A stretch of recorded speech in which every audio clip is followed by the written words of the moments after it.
74. So 10-1. 74. Oh yeah, I like it. This is a free throw. So they give me this picture.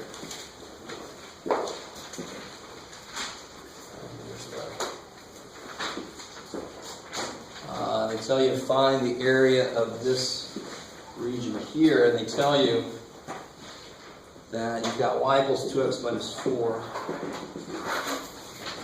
and you've got y equals negative 4x plus 20 for those two lines. Now you think about, what do you need to know to be able to figure out the area of this triangle? What do you need to know? Yeah, the base and the height, right? So I need to know this. And of course that would just how relate to those two equations they gave me. Let's find the zeros. Find the zeros. So that would, if you find the zeros, you can find the distance between them. You can see how big the base is. And then the height. The y-intercept. That one's not, yeah, exactly. Well, be careful, not the y. But where do they intersect? Where they intersect. The y point of where they intersect, because in this case it would be related to the x-axis. So if you know the y point of this, that is exactly the height. Okay, so if you try to start working this out, depending on the way you work it out, you can see why or why not this thing is in this section.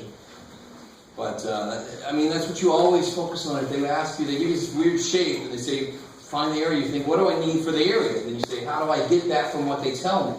How do I get what I need from what they've shown me? Is that good to start with? Okay, cool. Because otherwise, when you first look at it, you're like, how the hell, what? I don't know. But you have to figure out, okay, they gave me lines. What do I need to know the area of this triangle? How does what I need to know relate to what I do know? And then that's how you kind of start to attack that problem. So, what would you do from there? So, to get the base, you have to find what of each one of these? Yeah, if I can get the x-intercepts, I can see how big the base is, just by taking the difference. To get this y piece, you just find out where these two things... Where your y's equal the same Where the y thing. equals 0. Where they equal 0, where they, not equal 0, but where they Have the same value. meet, where they equal to each other. So you just said equal to each other. So that's the only reason that's in this section. It's because to find where they intersect, you have to solve the systems of equations, y equals this, y equals that. What's the easiest way to solve that? Well, if y is this, put that there, and then solve it. Substitution. That's really the only reason this is in this section, but it's still a cool problem. Right? And only a math teacher would say that about this problem. I like that problem, because when you first look at it, you're like, wow, what? How do I do this? But you just have to start saying to yourself, what do I need to do what they're asking me to do? How does it relate to what they told me? I mean, that's how you attack a lot of word problems. Or a lot of problems like this. This is more of a puzzle. So is that cool for that one? So that's number 74 in 10-1.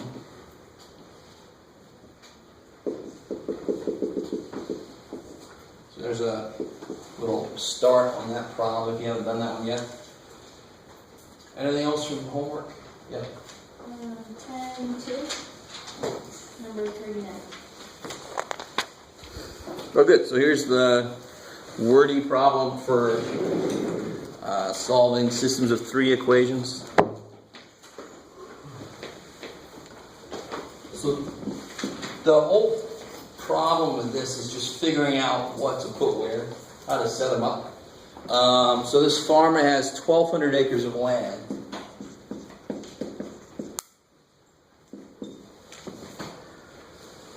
He wants to grow corn, wheat, and soybeans. It costs $45 per acre to grow corn.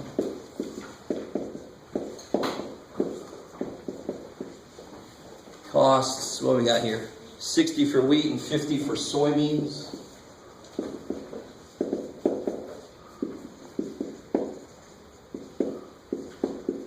I just said 50, 60, yeah. 60, 50, of course, is the other way around. Okay. Blah, blah, blah, blah, blah, blah. Because of market demand, the farmer will grow twice as many acres of wheat as of corn. So, not surprisingly, I'm going to call corn C. I'm going to call wheat W. And soybeans I'm going to call B because my S looks like 5. So I say to myself, screw that, Jeff. Use another letter for that. Right? So know yourself. What equation can I set up from that next sentence I just said? I mean, that one's pretty nice, right? 2W equals Yeah, grow twice as many acres of wheat as of corn. So be careful. Which one is he going to have more of, wheat or corn? wheat. Wheat. So 2C equals W. exactly, cool. It's one of those evil ways to say things in English that doesn't really go directly into math easily. And then they tell me he has allocated $63,750 for the cost of growing his crops.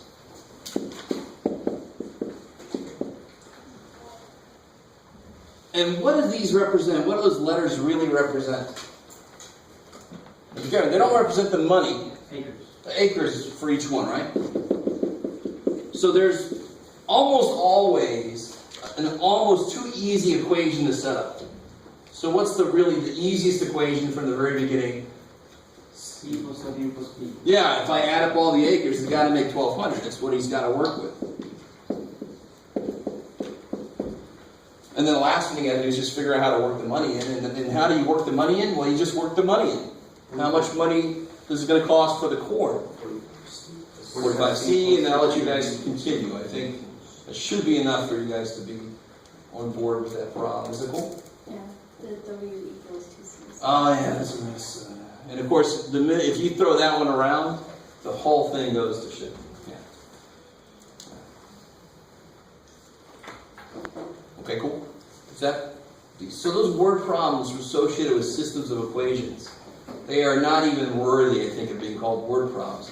This one had that one little thing about this, but they set up so nicely, right? There's a total equation, add them all up to get this, 45 per this, 60 per... And it's so much better than the word problems where, Frank leaves San Diego going 80 miles an hour in. Oh, God. Those are a little more difficult because you've got to make up your own equations.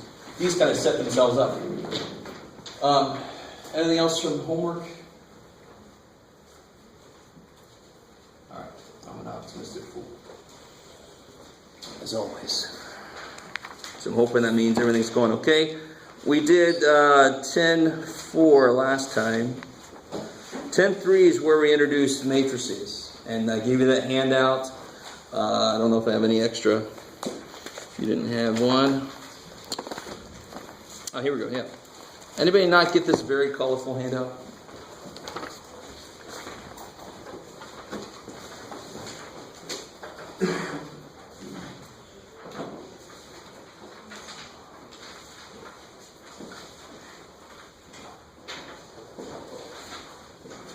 Everybody else? Everybody else is good? Put it on the top of this handout. Just put on there 10.3. I mean, this is the blueprint on how to do those problems, right? So 10.3 is all about row reducing, which means how to solve a system of equations using a matrix. So unless there's a specific question on that, I'm not going to go back over that again. Okay, we did 10.4, which is where we talked about how to add matrices. And what's the only thing to be careful about adding, subtracting matrices? Yeah, the size has got to match, right? So if I have a 3x2 matrix, I can only add and subtract it from another 3x2 matrix. Right? What's weird about multiplication?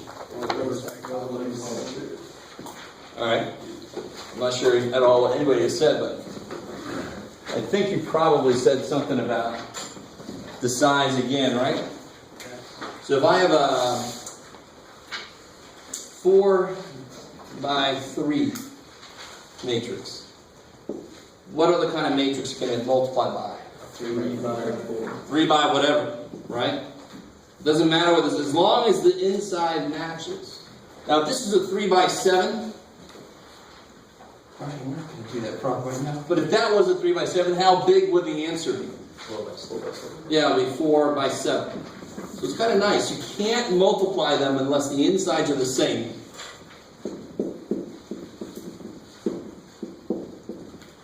They must match for multiplication. And whatever the outsides are is how big the answer is going to be. And that kind of gives you a framework. You know how big it's going to be. You know how many answers to expect. So it gives you something to work inside of. So it's not completely vague what's going to happen. That's just what about adding and subtracting. Isn't it the same for adding and subtracting? No, adding and subtracting, they just have to be the same size. If you have a 2 by 3, you can only add or subtract it to another 2 by 3. They have to be the exact same size. Multiplication, because we define it to be one gets a row and the other one gets a column, it's the columns and the rows that have to match up. That's why the insides have to match up. Cool. Okay. Do we want to do an example of multiplication, or are we cool with multiplication? All right. We get some people nodding yes, and the rest of you are like, do whatever you need to. So if I had, let's say,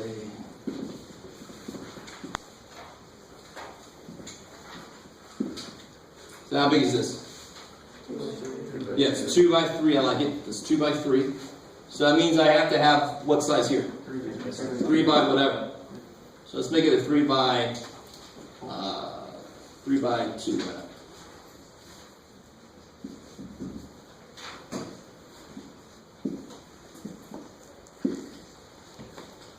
How big is the answer going to be? 2 by 2. So I know I can do it because the inside matches. Right? And it's because it's defined, I take this guy's row and I multiply it by this guy's first column. Right? So of course, the number of, so now watch. This row has to multiply by this column. So the number of columns in the first dude, that will tell me how big that row is, right? It's got 3 columns. The number of columns in the first dude has to match with the number of rows in the second dude. That's why the inner ones have to match. And then you just attack it. Then it's really just, can you multiply and add? So I know the answer is going to be 2 by 2. I don't need all that bigness. So I'm going to have 4 answers somehow out of this. It's going to condense a lot. So when I do the first row, first column, what am I getting it? Negative 7 minus 4 is negative 11. Plus 8 is negative 3. So that's the first row, first column. First row, first column. How we know so far? So this is new, but it's not hard. You can see that you should be able to, even if you're not sure how to do this yet, this is new, but it is not difficult. And I'll never know if you agree with me or not until I. So how do I get this element here? Now I'm still in the first row, right? First row, second column. So I kind of do it like I do distribution. You do this guy through, but then you do this guy through. The same way you distribute, you foil stuff, right? Semi with me. The same way you foil things. They each get a turn to go through. So what do I get here? 35. And nothing. Minus 12. 35 minus 12. 23. And then, of course, negative 5 plus 8 is 3. Minus 6 is negative 3. That's neato. And then 25 and nothing and 9 is 34. Craziness. Okay. So that was crazy quick. So if you missed that day when we talked about multiplication of matrices, you better try some out, see if you can do it. So really, and just in case you did miss it, where that negative 3 came from was, if you didn't really catch what was going on, it's I take this row times this column. So it's negative 7 minus 4 plus 8. So negative 11 plus 8 is negative 3. And then I just continue that same process for each piece that I need. Now today we're going to learn really how useful matrix multiplication is. Because we're going to solve systems of equations using matrices, but not the same way we did with the handout that I just gave out to people. This is going to be a more direct way to solve a system of equations. Very direct. It's almost going to be too nice. And the first thing I got to talk about is, what the hell are the... so remember I said like matrices are like when we first learn numbers. When we first learn numbers, what's special about the number 0? Anything times itself is 0. Anything times itself is 0. Or anything times 0. Anything times 0 is 0, that's a good one. Also, when you add 0 to anything, stays the same, right? What's special about 1? Anything times 1 is itself. Anything times 1 is itself. I like it. If you divide it by 1, it's itself. Right? That's crazy. So I want to identify, I've got kind of like a brand new system of stuff. So I've got numbers, and I know how they act. But now I've got matrices, and they're things that have numbers in them, and I want to know how do they act. What's like the 0 matrix? What's like the 1 matrix? So a decent guess for the 0 is, there's a 0 2 by 2. And why do I know this is true? How can I check to make sure that this is the 0 matrix? What should it do? Should turn everything else to 0. All right, cool. I like it. So if I multiply by some other, it could have been 2 by anything, and I just want to make it 2 by 2 to make this quick. You guys with me? Interesting answer. Absence of answer. So what do you get when you multiply these? 0. 0 plus 0, 0 plus 0, 0 plus 0, 0 plus 0, so you get 0. Right? So that thing, certainly when you multiply anything by it, it comes out to be it again. So it does act like 0 does. There's no other number that when you multiply by something, it becomes that number itself. So 1 times 7 is 7, not 1. 0 is the only dude I multiply by, and it's 0. It's always that dude. Right? What else should 0 do, of course? Anything added to it. Add to it, and of course that's really easy. I don't have to do it. You guys see that's not going to change anything there. Right? A is going to stay A, so forth. You with me? So that's easy. What about the matrix that represents 1? Diagonal. So a possible good guess, and I know you got it. But let's say this is my guess. If 0 matrix is 0, 0, 0, 0, why is 1 matrix not 1, 1, 1, 1, Jeff? What the hell?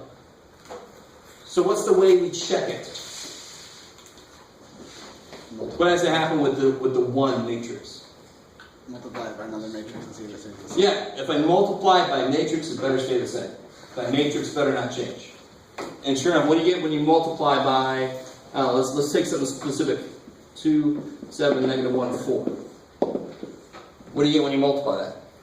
2, 1. Yeah, 2 minus 1 is, I can stop already, right? I can stop. It's not going to be the same thing, is it? That sucks a lot. So for a little extra motivation and a different way to look at this, do you remember, if I have this,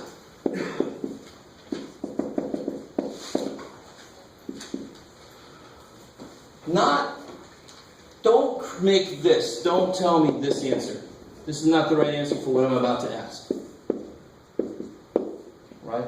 I'm not asking you to do this. Can somebody tell me how to write that equation using matrices? Don't write that system of equation inside of a matrix, but use matrices for the system of equations. Some of you guys, I don't know, you did that sort of at the end of class last time? Excellent. So it's something about x, y here, 7, 4, and then there was something here. And that's, of course, where you do what you're used to over there. 1, negative 1, 2, 3. You with me? Okay, nothing major there. And I showed you that last time. That's going to become very, very important today. How to rewrite an equation, a system of equations, as a matrix equation. That's the matrix equation that relates to this system. Okay, I love it. Some of you guys are like, okay. This is 10.5, right? This is 10.5, yeah. Well, we're getting into 10.5, yeah. So, the situation where this should be 1 should be when it's solved. When I've got like x equals 3, y equals 2. Wouldn't this be like 1, 1? Wouldn't that be the 1 matrix then? If this is something that represents a system that's been solved. So I have x equals 3, y equals 2. This should be 1. Because we've already got x equals 3, y equals 2. But what's the matrix that goes with this? How do I represent this as a piece of a matrix here, this side here? 1. Yeah, 1x, 0. no y's. This would be 0. no x's, 1 y. So this is the 1 matrix. That's the matrix that represents 1. And you were saying that earlier. If I make it larger, 3 by 3, 70 by 70, I carry out the idea of bringing 1s down the diagonal. That represents the 1 matrix in whatever dimension you're using. Okay, cool. Maybe. So, okay. And let's check it out. What the hell? If that's the 1 matrix, what's it supposed to do? We'll just do this thing again, right? Let's see if it works. So if the 1 matrix is this, when I multiply those, it better keep this thing the same. And what do I get again? 2 and nothing, 7 and nothing, nothing and -1, nothing and 4. So yeah, it keeps it the same. Those zeros are in just the right place, so I don't add anything. So that's why that's the 1 matrix. Cool. So watching Matrix for me, the movie, it's kind of funny when you have Neo the 1, and I'm like, all right, that's neat. I'm not sure what that means, but I look at that a very different way. Okay, so now that we know what the 1 matrix is, let me take a step back and have you guys do something real quick, just to make sure we can all multiply matrices, and also to make a point. Multiply these real quick.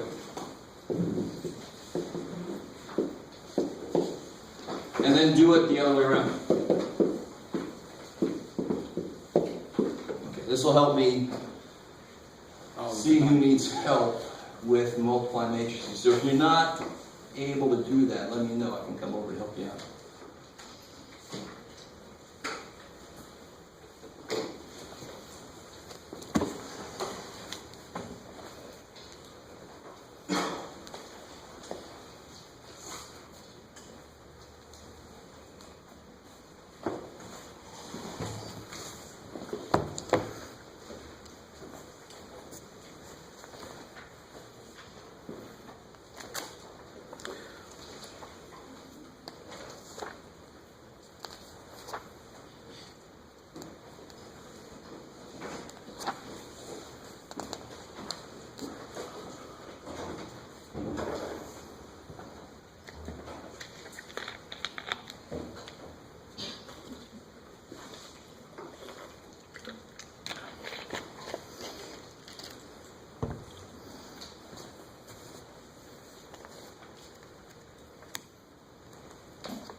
This is a situation where either you got it or you don't. It's just multiplying and adding, so it should be pretty straightforward. What do you get here? -15. -15. 7. Yeah, -29. And then -35 plus 6. 26. Now, with just regular numbers, if I did 6 times 2, I get 12. If I do 2 times 6, I get 12. That's, of course, how the regular one-dimensional numbers work. But what happened when you turn these around? What do you get? 7. 6. Yeah, -14 plus 20, I get 6, 7, and 71. what did I just do? Negative 7 and 20. Yeah, good. 7 and 24. 31. 2 and 5. And negative 1 and 6. 5. So they don't have the property of what? They're non-commutative. So would that make them Say again? inverses? They're non-commutative. Yeah, they're non-commutative. I love it. They don't have commutative property, right? They can't. Multiplication is not the same. Now, multiplication doesn't have commutative property, but addition certainly does. That's interesting, right? But multiplication is not commutative. A times B is not equal to B times A for matrices. Not necessarily. Would that make an inverse then? They won't be inverses of. Are you in my brain? I love it. So here's a beautiful segue. If they were inverses of each other, and I'm multiplying, so if they're multiplicative inverses of each other, what should they multiply to be? The 1 matrix. Should be the 1 matrix, right? When you multiply 4 by 1/4, it's 1. When I multiply something by its inverse, I should get 1. So do me a favor.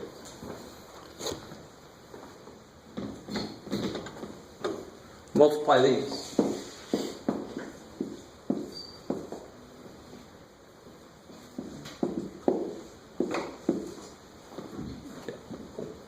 Of course, you already know what you're going to get, if you're paying any attention at all.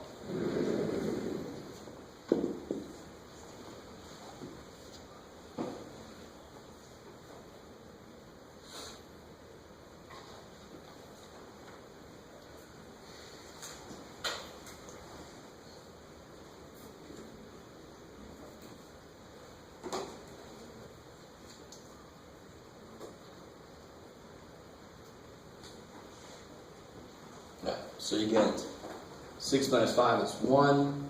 Negative 2 plus 2 is 0. 15 minus 15 is 0. Negative 5 plus 6 is 1. That means that these two matrices are inverses. So if I call this matrix A, this would be matrix A inverse. This On a test would be given 1 and required to find out inverse. Yeah, that's what we're building up to. So I wanted to first say that they exist. We can check to see that two matrices are inverses exactly the way we normally would. Do they multiply to be 1? That's exactly how we check to see if two numbers are inverses of each other. Right? So when we're trying to find the inverse, will we just multiply the A matrices by the 1 matrix and we get something else? Just multiply. There is no true matrix division, and we're working towards a way to solve an equation. So if I had an equation 7x equals 14, I would divide by 7. Right? Because division is defined for numbers. Well, what's a slightly better way to look at that, actually? That'll work for matrices. There is no matrix division, Multiply. but there are matrix inverses. So if I say I multiply both sides by the inverse of 7, well, I can do that with a matrix. So if I had a matrix times x equals another matrix. Oh shit, like that one we had earlier. Whatever it was, 2, 3, negative 4, negative 7, x, y. We had this one up here earlier. Or something like that. I have a matrix times xy equals numbers, equals another matrix. If I multiply both sides by the inverse, I can solve it. That's what we're working towards. So now we got to really focus on how the hell do I find this inverse? Yeah. For creating the inverse, did you just switch? You can see a pattern for this, right? Yeah, switch the rows. I love it. So some of you guys are seeing, what's the pattern that kind of happened here? You're Those switched, and those two Change sign. changed sign. You just Does that hold always? Probably not. No. Wouldn't you just multiply it by an inverse matrix? Just put 0, negative 1, negative 1, 0. No. Okay. And just to check out our theory. Just to check out the theory. You guys see that? I mean, that's what it looks like I did. I just switched those and changed the signs. And that's almost exactly what I did. There's one other thing that just happened to be a certain number that made that nice. So let's try it. Let's see. Give me 4 numbers. 5, 5, 4, 8, 4, 2. maybe negative 2. Okay, great. So what should our inverse be if that pattern is true? Negative Yeah, these would switch, right? -2. -2, 5, and then these. -4, -8. All right, let's see what we get when we do this. All right. I like this. And this is how exploratory mathematics actually kind of sometimes works. It's not always theoretical. Sometimes it's, let's see what happens here. Oh, that's weird shit. Let's see if it happens again. It didn't happen again. Why the hell not? That's part of what happens. It didn't work. Yeah, what happens though? We get -10, -32, -42. and then I get -40 plus 40. It's encouraging, right? Then I get -8 plus 8, and I get -32 minus 10. So somehow it seems like it's the one matrix, but it's been multiplied by -42. Alright, that's freaky. Why the hell did yours work out so nice, Jeff? And then the answer to the whole universe and everything showed up here. That was just a side benefit, by the way. I didn't really do that on purpose. Okay, so here's what's really going on.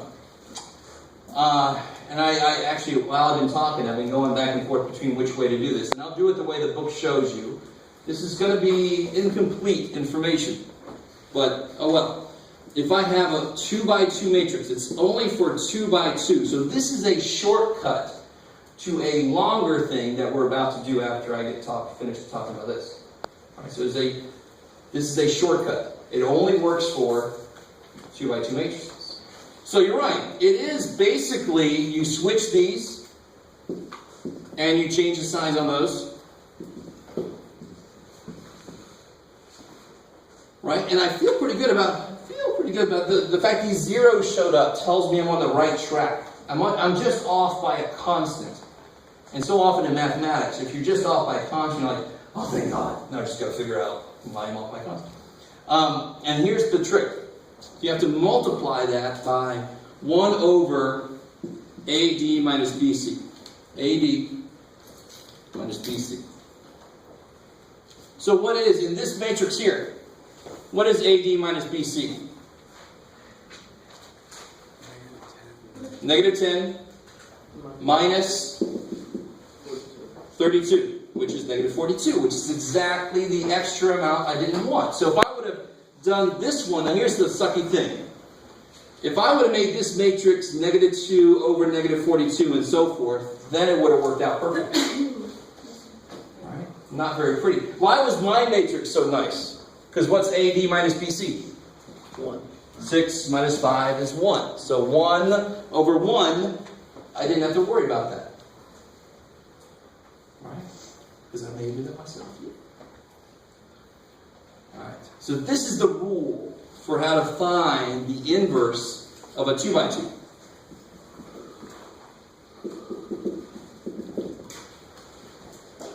Okay. So here, you guys do this one. And then I think I'll show you how it actually works on an equation, and then we'll talk about bigger matrices. Right? 2x2s are nice, but they're not all 2x2. So what if I had...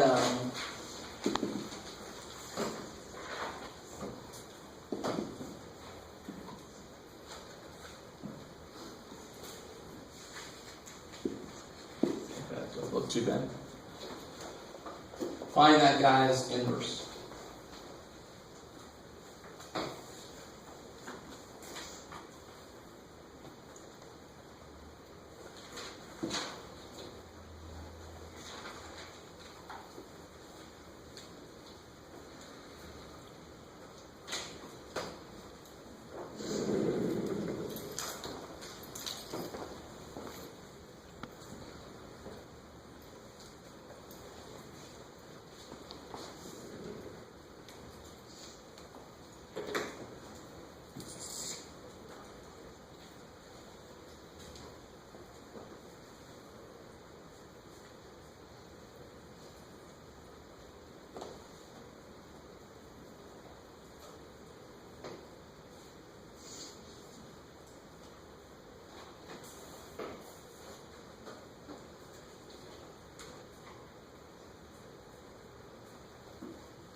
So one part of this should be 2 equal.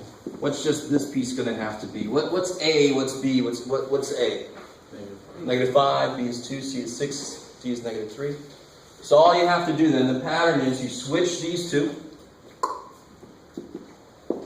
And then these two have to change signs. Now, it's not equal to that though, right? The inverse is not equal to that because what do I have to put out front?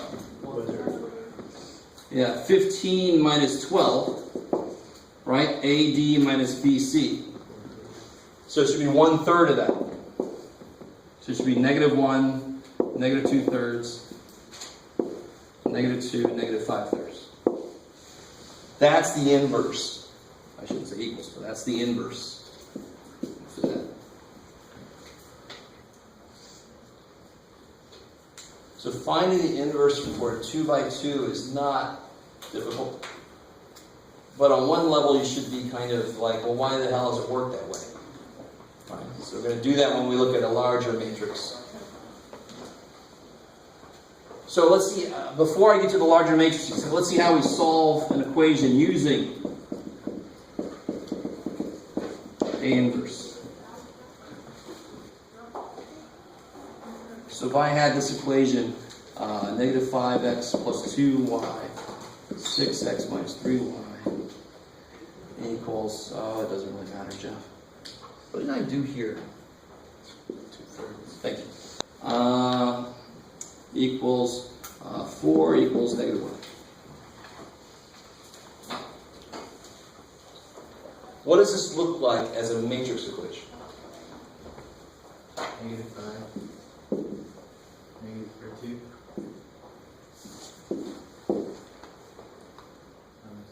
Times y. Good, times xy. And why do I have to write xy like this? This is how big? 2 by 2. 2 by 2. So this has got to be 2 by something, and it's going to be 2 by 1. I only got one column of variables, right? So it's going to be xy. It's got to be 2 by something. Equals 4, negative 1. Cool. I like it. So that's a little more concise way to write that system of equations. So you can imagine if I had seven variables, 7 equations, the matrix equation would look just a little bit neater. We wouldn't have all these x, y, z, a, b, c running around. If you just really focus on the numbers, all the letters would be collected right here. Where did you get the 4 and negative 1 from? Or did you just kind of pick? This is just the equation we're using. The only important thing, I want to use what we did here, but it's always, if I say 7x equals, does it matter what's there? What would I do next to solve that equation? Multiply by 1/7, right? I don't care what's on that side. Same idea here. This is the matrix I'm working with. It really doesn't matter what's there. How am I going to solve this equation? Multiply by this guy's inverse. Kill that matrix, right? Kill it. Maybe. Okay, so in the concept we're applying is this. I'm going to multiply both sides by A inverse. So then what happens here? Cancel. They become 1. I like it. So you get x equals whatever the hell this thing multiplies out to be is the answer. Cool? That's the idea in symbols. All right, so now we've got one little thing. Is this the same as this? No. So I'm going to multiply this side by A inverse on the A. I have to multiply the other side on the same side, right? If I put A inverse first here, I have to put A inverse first there since it's not commutative. It actually depends on where you put it. Maybe. So here I've got negative 5, 6, 2, negative 3. Leave some room. So I'm going to multiply both sides by A inverse, which is negative 1, negative 2/3, negative 2, negative 5/3.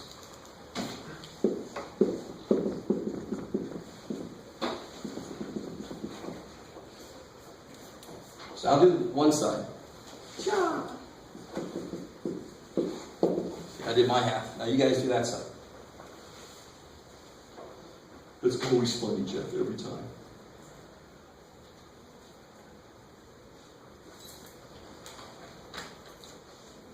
So on that side, don't let it be anything amazing. It's just multiplying those matrices. Of course, some of you guys only just today learned how to do that. So maybe it is something good.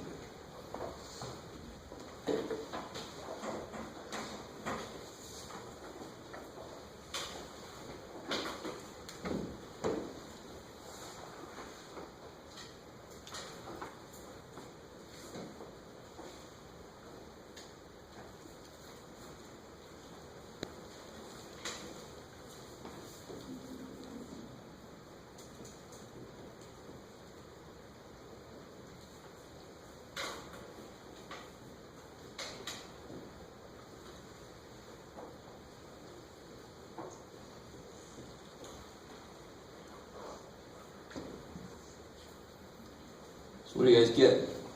So negative 4 plus 2/3.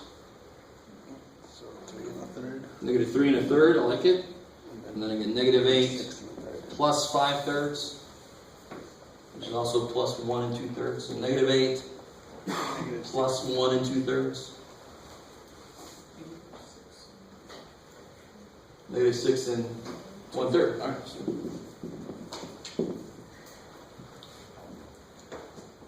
You guys good? So if you check this, if you actually plug these into that equation, it should hopefully work.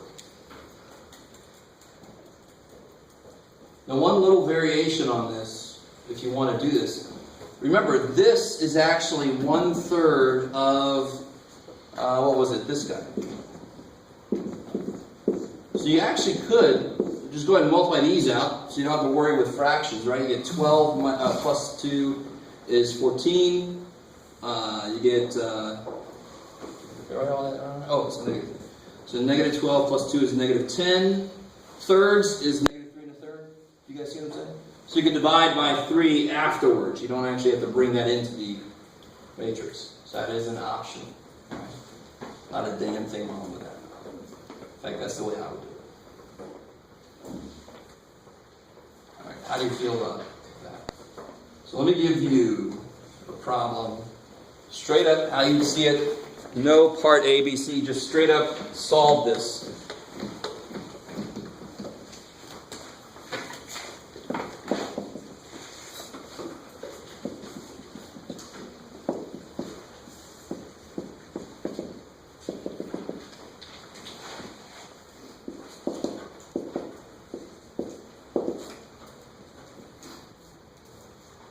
I can make it work nice, why not?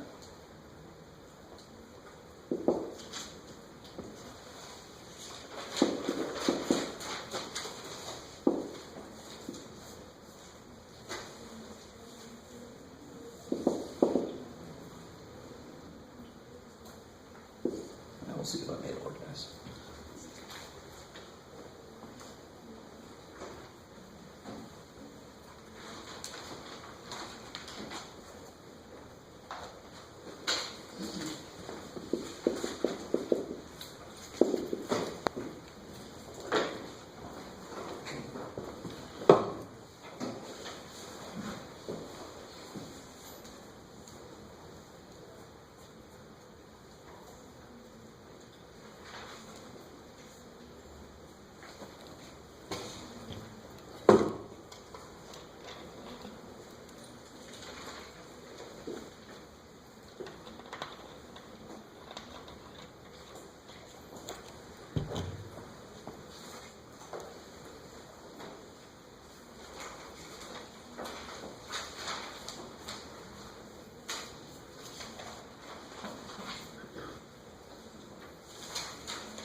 make sure everybody's on the right track. What did you get for A inverse? What's out here? 1/13. Yeah, 1/13. I like it. And then in here, -5, 3, 2. I like it. So switch these, change the signs on those, and that's exactly how I would use it on the next step. First multiply by the matrix part by that, and then just divide everything by 13. It's a lot easier than carrying all those fractions through. So what I'm going to do here is A inverse cancels. So we get x, y. Stop trying to make it a fraction.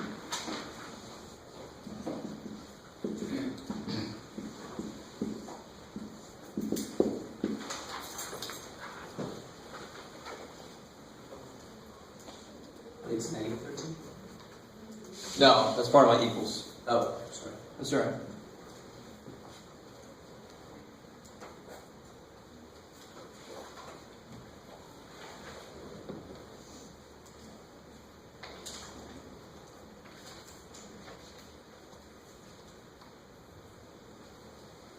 So since I've made it a nice system, you should end up with everything being divisible by 13. You should come out with some nice numbers. Just so you get a taste of that before you do the homework, where it's not going to happen very often. So you get 1/13. What do you get when you multiply these? Of course, you're going to get how big of an answer? 2 by 1. Yeah, 2 by 1. I like it. So you get 1 minus 40, negative 39, and you get -3 plus 16, 13. So when you do 1/13, you get. So that means x equals -3, y equals 1. Sweet. Now, please, dear God, if any of you are thinking this, you are so right. There ain't no way in hell I'd do all this if I just had a 2 by 2. Why would I do this crap? I would just do substitution, I'd do elimination, whatever. But you always start with the easy stuff, and then you say the exact same process. The process doesn't care if you have an equation with 80 variables in it, and 80 equations. You just find the inverse matrix, and then you multiply both sides by it. Right? The process doesn't care. So that was easy. It's not the easiest way to solve that equation, but the process is not that bad. We just have to now go, I know how to find 2 by 2 inverses. How do I find 3 by 3 inverse?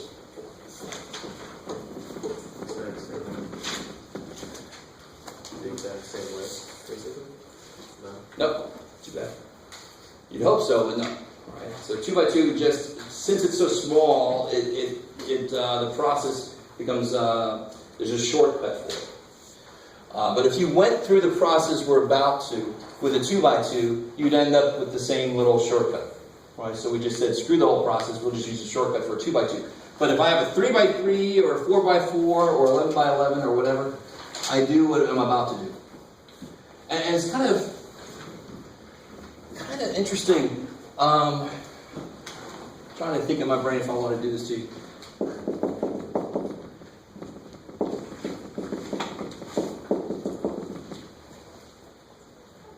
Alright. Will you guys be able to suffer for a minute? I'm going to do this. I'm going to find the inverse of that function. Alright? I mean, in general, we don't like it because there's more than one thing to solve for. But now I've thrown A's and freaking B's and C's and D's in there. But what's really neat, so the first thing I do, of course, is this. Everybody cool so far? Just change the x and y. If I multiply that up, just stay with me. Just sit back, relax, and watch. Now, what's wrong? What do I do next? Maybe I'm going to ask you a question or two. So don't relax too much. What am I trying to solve for? Y. So I'm trying to solve for x. I'm trying to solve for y. So who's in the wrong place? Y over there. The AY. Right? So if I subtract AY, and I subtract dx, now I got my y stuff on the same side. Now you can take a y out. And then divide by this crap I don't want. Which I can write as, which way do I want to write it, Jeff? E minus dx over negative a plus cx. Or actually the other way, negative dx plus b over cx minus a. Now look at this. If it was an A, B, C, D matrix, what would its inverse be? Basically, it'd be 1 over blah, blah, blah times...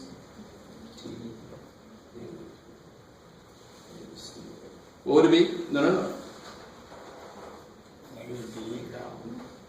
So, what do you do with these? Switch them. I know you're looking at where we are. And then these two would change signs. Right? So if I do one more step, I multiply top and bottom by -1, I get dx minus b over negative cx plus a. Isn't that GA, negative c, negative b? You guys with me? Yeah. Why should they be similar, possibly? Because they're both finding inverses. They're both finding something that will cancel the other one out. Now, it's only for a 2 by 2 that works that nice. Right? But does anybody realize what just happened? It's kind of cool. It's actually a shortcut. If I give you anything that looks like this, if you just remember the inverse matrix, you can skip all that shit in the middle, right? So if I give you y equals 5x minus 2 over 6x plus 7, f inverse will be 7x, and there will be a 5 there, plus 2 minus 6x. That's insane. That's kicks ass. Now, I could have done this anytime I wanted to. Anytime in mathematics, you could apply a process to something that has a stupid amount of variables in it and just get a general shortcut. A lot of what you get when you do that for a lot of things is almost like, I'm never going to remember that shortcut, so screw it, I'll just do it every time. This one is stupid nice because it goes right along with something else we have to memorize anyway. Right? You have to know this for the test. And of course the blah blah blah is AB minus BC, but that doesn't even really show up here. Because they're not exactly the same thing. But it's kind of cool that this is exactly how I can memorize how to do that stupid quick. So if I ask you this in the final, and you say, applying the shortcut, bam, a little tear coming out. Because that's exactly what math is about. I don't want to do all this work. Let me figure out a shortcut. There could very well be a shortcut. If you apply it correctly, I'll be such a happy person. So coming back to the real thing here. Now I got a little side out of the way. We actually do something kind of similar to this. I always look at this side when I talk about finding the inverse function as the memory side. When you find the inverse function of something like this, you switch the x and y, and then you start add one. So the x, that side just kind of like gets all the opposite shit on it, right? It was -1, I'm going to add 1. It was a cube root, I'm going to cube. So I look at this side as the Memorex side. It remembers what was going on. Memorex, I think that's a little waste in the back.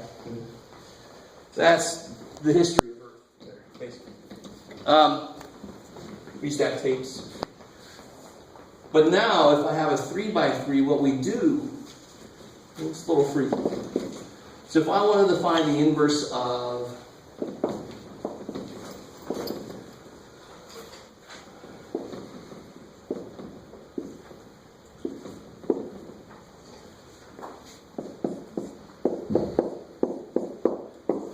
if I want to find the inverse of that matrix, I want to find the inverse of that matrix there. I set up next to it the identity matrix, the 1 matrix. That's going to be my memory. If I start to row reduce this, if I make this side look like that, and whenever I do, like if I add these 2 rows, I'm going to add these 2 rows at the same time. I'm just going to do everything all the way across. This side is going to end up remembering all the backward shit I had to do. So if I make that side look like this side is going to just accumulate all the backward stuff that I had to do. So that's the Memorex side. That's the memory side. Right? So, how would I do that? What's a good first step? This is the last thing we're doing today, so I'm going to be very careful about it. Times the -1 by -1? Or times the first row by -1? Well, I don't need to really, because what's kind of nice that's there? Right off the bat, what's already there? 0. There's a 0 there. So the only other thing I have to kill in the first column is What? The 5. So for the moment, I want to leave him negative, because then I just have to do what to row 1? Multiply by 5. It's already opposite sign. But you're right, in general, you do want a 1 there. But right now, it's cool that it's negative. So if I take 5 row 1, this will be a good little review of how to do this. 5 row 1 and do what with it? Add row 2 Add row 2 and put the answer where? to row 2. Row 2, 11. So then 5 row 1 would be negative 5, 20, negative 10, 5, 0, 0. So what do I get here? I get 0, 23, negative 6, 5, 1, 0. Is that cool? Just for the second row, you see that? And you're okay with this. Don't worry about this side. Let whatever happens to this side happen. The only place you're worried about 1s and 0s is over here. Over there, it's like it doesn't matter what happens. So pretty much you're trying to get the left side to 1, 0, 1. Yeah, you're trying to make this one look like that. But So if I do that, it's kind of... So you're doing the same thing to that side to get the... Yeah, if I add 5 row 1 plus row 2, here's row 1 all the way across. So I'm going to add that whole 5 times the whole thing to row 2. So everything else, so in the same time, can I go ahead, or you guys can figure out negative 1 row, run? Right, like you said, get rid of that negative. I want a 1 there, right? So I can put 1, negative 4, 2, negative 1, 0, 0. And then the last row, we didn't do a damn thing to it. So it's just the same. Okay, let's stop right there for a second. Yes, sir. Where'd you get the 5, 1, 0?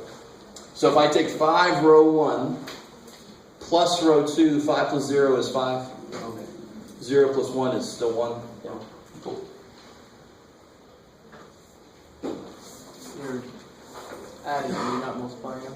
Just adding, exactly. I can only add rows or subtract rows. I can multiply rows by something, and then I can add it. I can do exactly what I'm allowed to do with equations. And of course, I can't multiply these two equations together. You really wouldn't tell me anything anyway, but I'm not allowed to, x times x is x squared. I can't do that. But I can multiply this one by 2 if I wanted to, right? Cool. So I can multiply a row by something, and then I can add, subtract rows. But I can't multiply rows together. Alright, so anybody got a suggestion on what to do over there? 2 row 3 plus row 1 and row 1. So where are we at? Where are we at? 2 row 2 row 3. So get rid of the... Oh yeah, cool. I like it. So if you do 2 row 3 plus row 1, and row. so row 1, to kill that, because now I can start working my zeros. And of course my goal when I'm doing this is to make it look like this. So I want a 0 there. So if I multiply this by 2, I get 4, negative 10, 0, 0, 2. That's twice row 3. Don't forget this board, dude. Now add that to row 1. So we get 0 plus 1 is 1. So now, you still want to do that. You see the problem? So I put it in the wrong place. I want to put it in row 1. So 0 plus 1 is 1. 4 minus 4 is 0. Negative 10 plus 2. Negative 8. You guys with me? So be real careful you put it in the row you intend. That's what I'm trying to say. Always put that down and then do it, and always check to make sure you're doing the right thing. You're ending up with the answer in the right place. 0 minus 1 is negative 1. 0 plus 0 is 0. 2 plus 0 is 2. And then I didn't do anything anywhere else.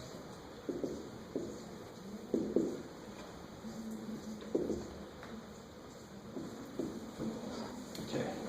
Yes? When you're using the notation, I remember this, but that's based off of the first matrix that you have, right? Yeah, this is twice row 3 of what this matrix was. Exactly. So this is like saying, based on where I am now, and what I always do really is put a little arrow. Taking this, doing this to it, I go here. Not the original one. No, not the original one. Definitely not. Alright, cool. We good so far? Okay. So, who's got a suggestion what to do now?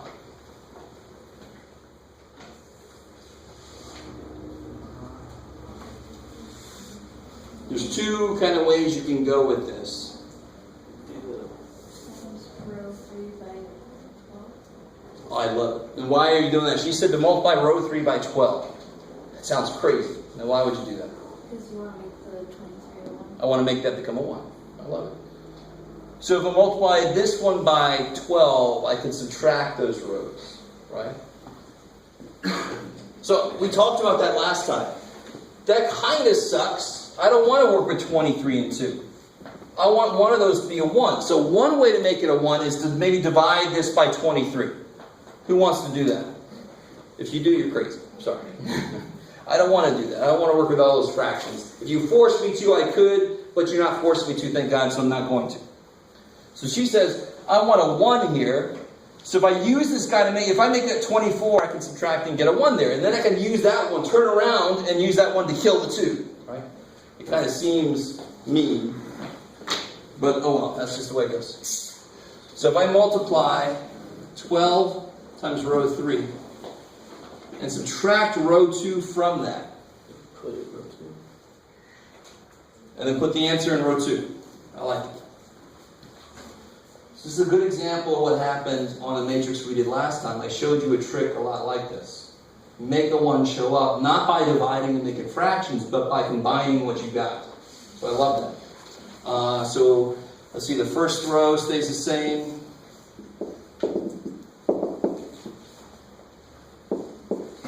I'm making row 3 12 times as big, so 0, 24, negative 60, 0, 0, 12. 12 times row 3.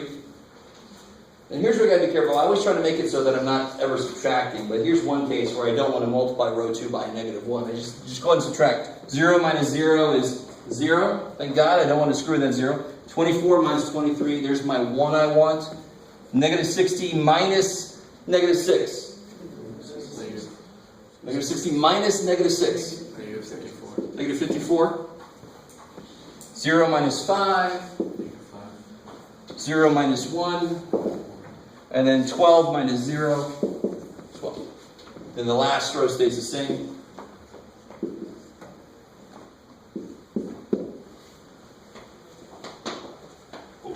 Now, just in case you want to know, you could have multiplied this row by 23 and this row by negative 2 and then added them. That would have made a 0. That's another way to do that.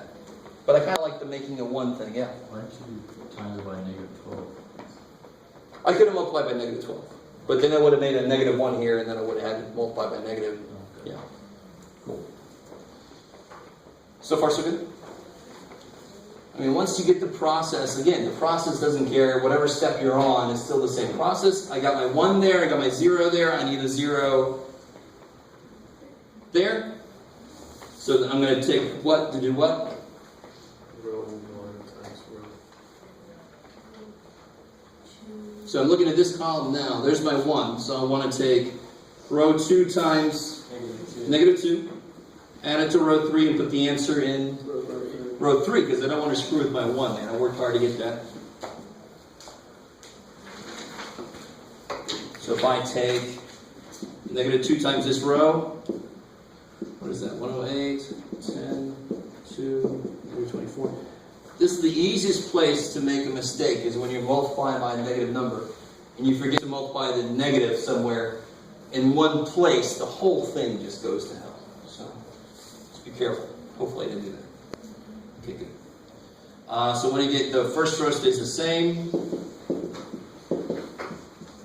Second row stays the same. Third row now, I get 0 plus 0, negative 2 plus 2, 108 minus 5, 10 plus 0, 2 plus 0, negative 24 plus 1.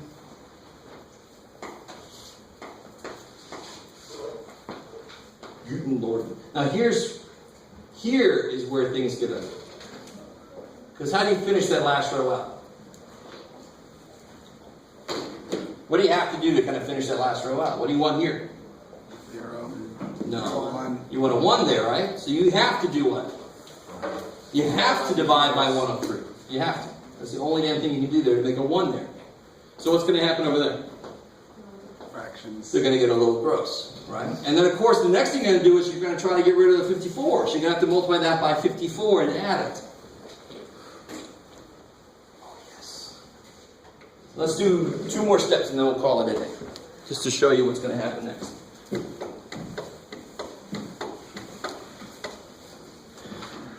So if I divide this by 103,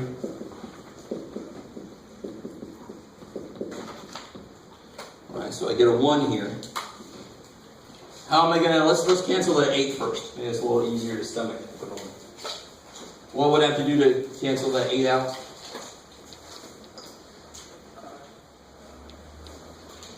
Maybe it's easier to see if I, well, there's a 1 here now, right? Oh, you can multiply that by 8. Yeah, multiply this row by 8. And then add it to that row. So if I say 8 row 3 plus row 1, what's this row by 8? This is gone, right? This is 0, oops, yeah. 0, 0, 8. 80 out of 103. 16 out of 103. And then, what is it, negative 184 out of 103, maybe?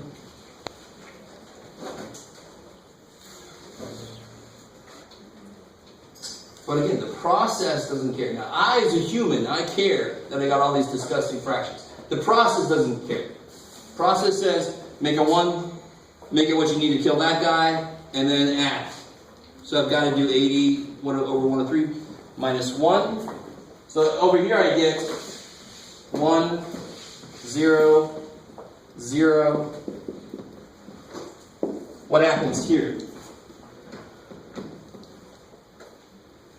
Negative 80 over 103. Second? Negative 80 over 103. You're not multiplying. You're adding. Oh, 1. So what's 80 over 103 minus what? 20 over. Or Almost. 20 over 3. Negative 23 over 103. And then 16 over 103 plus 0. Ooh, I figured it out. And then negative 184 over 103 plus 2. So that would be negative 184 over 103 plus 206 over 103. Is that cool? Making LCD.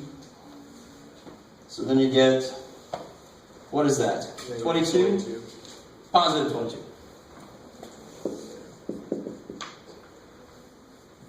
But the nice thing is our last row is completely done. Our first row is completely done. What do I got there? 10 out of 103. 2 out of 103. Negative 23 out of 103. It's just that middle row we'd have to finish out. And then, well, what do you think is equivalent to the 1 over AB minus BC here? What looks like it might be equivalent to that? What number? I would have to say probably 103 looks like it is, right? It's the one that's on the bottom of all those things, right? So there is a certain thing that when I do it to this, I get AB minus BC, but to do it to a larger matrix is a lot more complicated. So I could actually find that number a different way. But that's so complicated, I'm just going to do it this way and let it happen. I can just see it. As I do this, I can see what number's on the bottom. Now to do the middle row, I'd have to kill that, so I'd have to multiply this last row by 54 and do exactly what I just did. Yes? When it gets messy like this on the homework, could we just use decimals instead of fractions? Oh no, my God. That would be messier. And that would take you for the rest of your life and the rest of everybody's life. Because I want exact answers. They have to be exact or else it won't work. So anytime you write decimals down, you start adding them together, you're accumulating error. So when you write a decimal, you've approximated it. If I added to something else, I've now added to approximation. So now I'm probably more off from what it should have been. So if you did that whole process using decimals, your end result's going to be who knows how far off from what it really should be. Okay, so real quick, the negative 184 over 103 plus, where'd you get the 206? Because you got to add the 2. And to make it over 103, you're going to multiply 103 top and bottom, so I get 206 over 103. Okay. Cool. So don't let that be a problem. But I mean, to finish this out, you'd have to multiply by 54, exactly like we multiplied by 8, and add them. They get kind of gross, but subtracting 1 from anything is not difficult. Okay. In fact, I mean, what's the shortcut? Any fraction, 7/9 minus 1. The shortcut is 7 minus 9. I don't know if you guys know that. So what's 80 minus 103? Negative 23. I mean, that's the shortcut for any fraction minus 1. Any fraction plus 1, you just add the top and bottom and put it back over the bottom. So adding and subtracting 1 is nice for fractions. Okay. So, don't forget, I think I said this last time. We are going to have a quick quiz on Wednesday.